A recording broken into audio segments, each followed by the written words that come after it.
What is going on, everybody? Welcome back to the channel. Today we're going to be talking about the Rush Collectibles Monster Masters TeeVillain exclusive cinema version Frankenstein. That was quite a mouthful. So let's go ahead and get right on into it. Alright, so I know you guys have heard about Rush Collectibles, whether it's good or bad. He's still putting out products, and his products now are better than they've ever been before. So if he continues on this trajectory, I'm going to continue to support the line. But this was a limited drop on TeeVillain's website back in December. With this, let me see if I can get all this correctly. You got a pretty cool t-shirt, which I have sitting at home. You got a poster, which is like depicted like a comic book cover. You got a sticker that was the original color Frankenstein of the Monster Masters line. You got a playing card which came with the figure, and you got the figure. It wasn't honestly that bad of a bundle, and then TeeVillain has like 30 or 40 different type of t-shirts that you could actually get. But before I get into the figure itself, normally I get into the accessories. There are no accessories with this. Kinda. I am going to take note of something that Rush actually does very, very well, and that is the card art for the packaging. And I know it's kind of crazy to be talking about the packaging during a toy review, but let me slide Frankie back, move the camera, and show you guys this carding. Look at how good this carding looks. It has the Rush Monster Masters logo on the card there, has Rush Figure 1, Series 1, has Frankenstein there, has a card which is in a penny sleeve, which is very nice, and it has the electrifying Frankenstein as you saw on the t-shirt. Seems to have the same kind of font as Hulk. I don't have a problem with that. Ages 18 plus. This is not a toy, of course. Frankenstein. And then I like this part here. Designed by Dr. Frankenstein. I think that's pretty cool, because people are going to see this and be like, oh, that's Frankenstein. But right here, designed by Dr. Frankenstein. This does have a slip plastic cover though, so the figure is removable and you can seal it back up. Then on the back, you have a comic book style depiction, Frankenstein's monster. You can pause it and read all that if you want to. Does have a QR code. I'm pretty sure that goes to his Instagram. All the legalese down here. The Monster Masters logo once again, and it looks pretty cool. Sal does really good art. Like, he's a graphic artist. This looks really cool. I like this art here.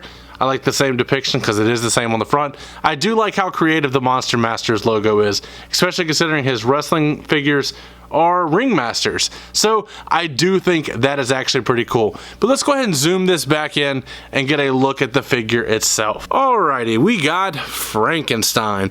Now, for whatever reason, Sal's figures come separate from the factory.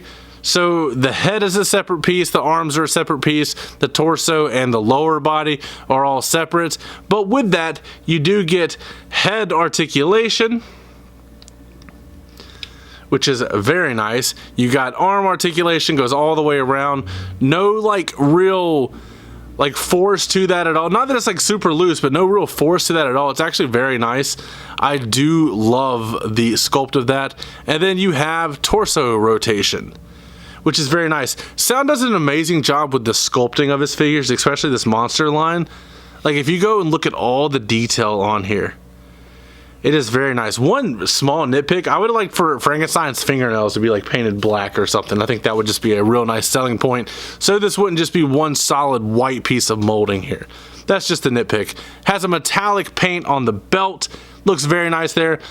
Has the same metallic paint on these braces that on the legs. It look like they could, like, it could be one shackle. I don't know what's going on with that. I don't know why there's only one and not two, and it'd be cool if it had an actual chain with it. You do have one on the arm, like he broke out over here. That's actually really cool. I like that a lot. I'm not a big monsters person at all, but sometimes a figure is just too good to pass up. That's why I own Star Wars figures despite never seeing a movie. This is being touted as the first retro style figure, which, yeah, retro typically means the wrestling figures, but it's retro style to have an action feature besides just moving the arms, moving the waist, and moving the head. This actually has, as you see, the seam line in the head there, which also kind of works like it could be stitching, has a removable top of his head where you can see his brains, which is a really, really unique action feature for a retro figure. You see that, like, it's a metallic silver on there. Now with the original Frankenstein that you guys saw on the sticker depicted there, with the purple jacket, orange shirt, and I forgot what color pants, that version of Frankenstein actually has a pink brain instead of this metallic silver. But this is meant to be the cinema version like we talked about. So it does have the black and white look. Also has the screws in the head there. That's very good. That's like, there's like a black wash on the face. It's actually really good paint work, really good detail. That looks really good. Now, a nitpick, I would have liked for the stitching to be on the seam line, or the seam line to be on the stitching. Maybe there's a logistical issue to that, but that is fine with me. It does what it needs to do. But I do want to compare this Frankenstein to other retro figures. This guy has some heft to him, I'm not gonna lie. It feels like a solid quality figure. Here is Frankenstein up next to a Zombie Sailor Toys Smart Mark Sterling. And as I like how Frankenstein kind of towers over Smart Mark. I think that's an interesting decision, and the weight difference is incredible. This feels like a high quality product. This does too, for different reasons, but this has some heft to it, and a lot of people equate weight to quality, or at least my girlfriend does whenever she's shopping. You know how that goes. Here is Frankenstein up next to a Grapplers and Gimmicks Bob Cardona figure. This figure is a little bit taller than Smart Mark Sterling, but I think this one had some liberties taken with it to make Bob Cardona even bigger. But that is fine. That scale works for me. Let's compare him to the Major Bendy's line with one of the recent releases of Joe Hendry. Now, these aren't meant to be the same scale at all, but yeah, I mean, you could throw Frankenstein on a shelf anywhere, to be honest. It's a solid figure. And then I want to compare him, I don't even know if this is going to fit on the camera, to the Jada Toys Frankenstein that released a couple years ago. And of course, this one's going to be bigger. This is 6-inch scale. This is retro scale. I think this zombie stands at like 4.5 inches tall. But man, that does look cool. I like this a lot. I like that figure a lot too. But it's a solid figure. And I know like Rush had a bad start with the wrestling figures, but this new Monster Masters line is actually really cool.